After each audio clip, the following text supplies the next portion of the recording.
Assalamualaikum warahmatullahi wabarakatuh. Om Swastiastu, salam kebajikan, namo buddhayo. Izin memperkenalkan diri, nama saya Pepi Novitasari, NPM 22411084 dari kelas MNJ 22B. Pada video kali ini, saya akan menjelaskan materi mengenai manajemen utang. Apa itu manajemen utang? Manajemen utang adalah solusi pembayaran utang yang pelaksanaannya direncanakan oleh pihak ketiga. Biasanya, pihak ketiga adalah agen konseling yang membantu pihak pertama atau peminjam melunasi utang mereka.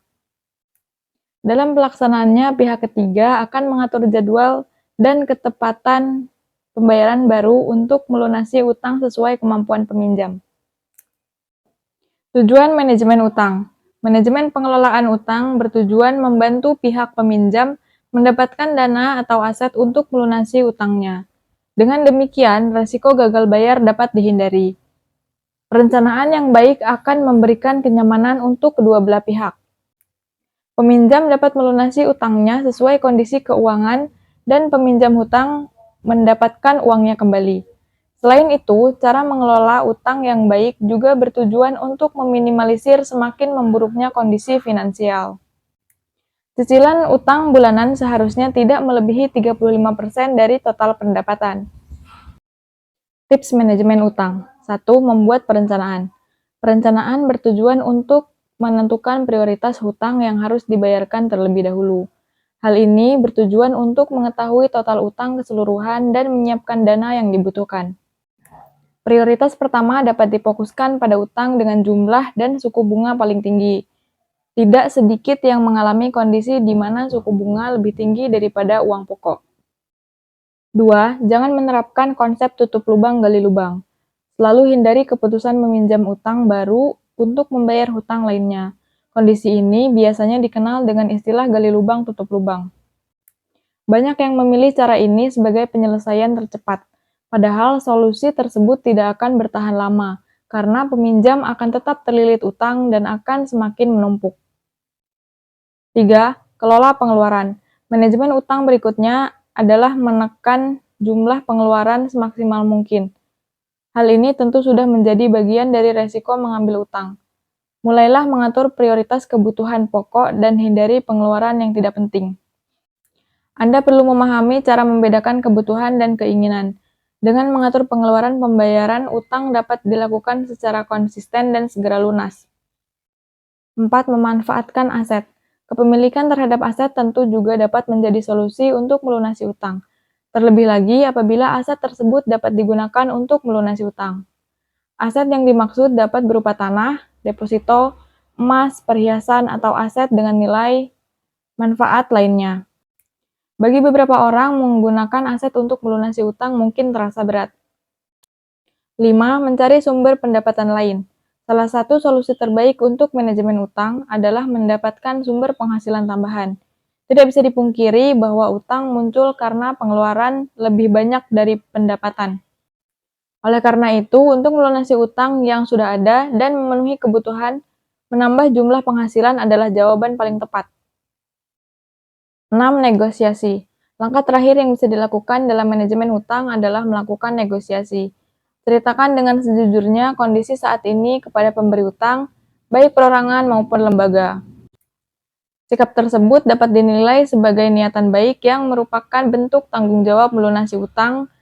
Pemberi utang juga bisa memberikan solusi seperti penurunan bunga, perpanjangan tenor, atau jumlah cicilan setiap bulannya. Cara menghindari utang. 1. Membuat anggaran.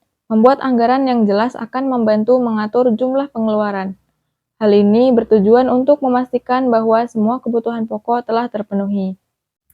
Tidak adanya anggaran akan berpotensi mengarah pada utang apabila dana untuk kebutuhan pokok justru digunakan hal lain. 2. Menetapkan skala prioritas.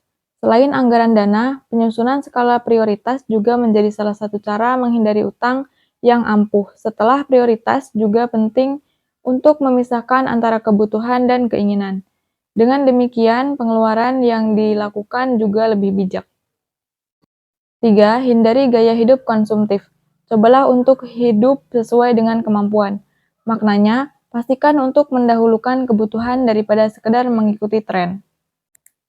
Perilaku hidup konsumtif sering menjadi faktor utama seseorang mengajukan utang. Hal tersebut dikarenakan pendapatannya belum mampu memenuhi standar yang diinginkannya.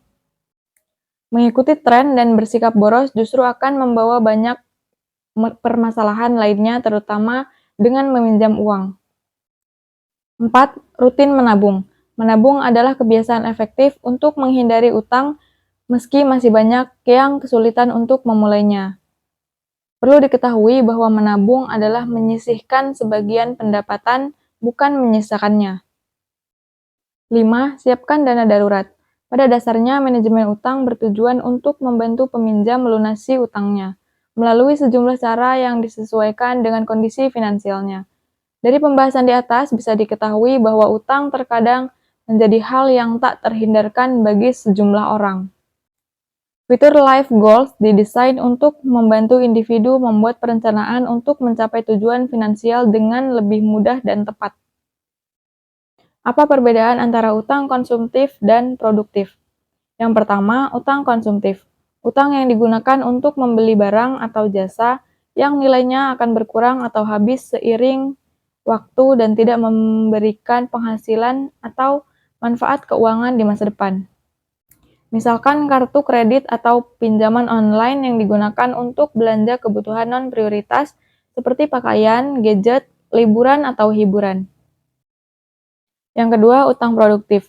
Utang yang digunakan untuk membeli barang atau aset yang nilainya bisa naik atau menambah penghasilan di masa depan.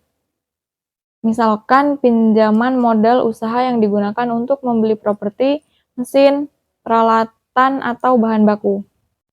Utang produktif biasanya jangka waktu yang panjang sehingga bisa dicicil secara bertahap tanpa mengganggu arus kas. Utang produktif bisa menjadi hal yang menguntungkan jika dikelola dengan baik dan sesuai dengan rencana. Bagaimana cara mengelola utang produktif? 1. Membuat rencana yang matang sebelum berhutang. Ketahui tujuan, jumlah, jangka waktu, dan sumber pengembalian utang yang akan diajukan. Wajib memperhitungkan resiko dan manfaat dari utang tersebut, serta meyakinkan pemberi utang dengan rencana yang jelas dan realistis. 2. Menyesuaikan utang dengan kebutuhan dan kemampuan membayar. Peminjam harus disesuaikan dengan kebutuhan untuk membeli barang atau aset yang produktif serta tidak berlebihan atau boros. Kamu juga harus memastikan bahwa akan mampu membayar cicilan utang setiap bulannya sesuai dengan penghasilan dan arus kas bisnismu. 3. Membayar tepat waktu. Memiliki sikap disiplin dalam membayar cicilan utang sesuai dengan jatuh tempo yang ditentukan. Hal ini akan membantu kamu terhindar dari sifat zalim kepada pemberi utang atau masalah hukum yang bisa merugikan. Hal ini juga akan memberikan kepercayaan dari pemberi utang jika Anda membayar tepat waktu. 4. Hindari membayar utang dengan utang lain. Hindari kebiasaan menutup utang dengan utang lain atau gali lubang tutup lubang. Karena hal ini akan membuat kamu terjerat dalam lingkaran utang yang semakin besar dan sulit dilunasi. Jika kesulitan membayar utang, sebaiknya lakukan negosiasi atau kerjasama dengan pemberi utang untuk mendapatkan keringanan atau penundaan pembayaran. 5. Membuat catatan dan pembukuan yang rapi. Lakukan pencatatan dan melaporkan semua transaksi utang dan lakukan secara rinci dan akurat. Hal ini akan membantu mengontrol dan mengevaluasi kinerja utang, serta membuat perencanaan keuangan yang lebih baik. Kamu juga bisa menggunakan aplikasi atau software akuntansi untuk memudahkan proses pencatatan dan pembukuan utang. Sekian materi yang dapat saya sampaikan, semoga bermanfaat. Saya akhiri. Wassalamualaikum warahmatullahi wabarakatuh. Om Swastiastu, Salam, salam kebajikan, Namo Buddhaya.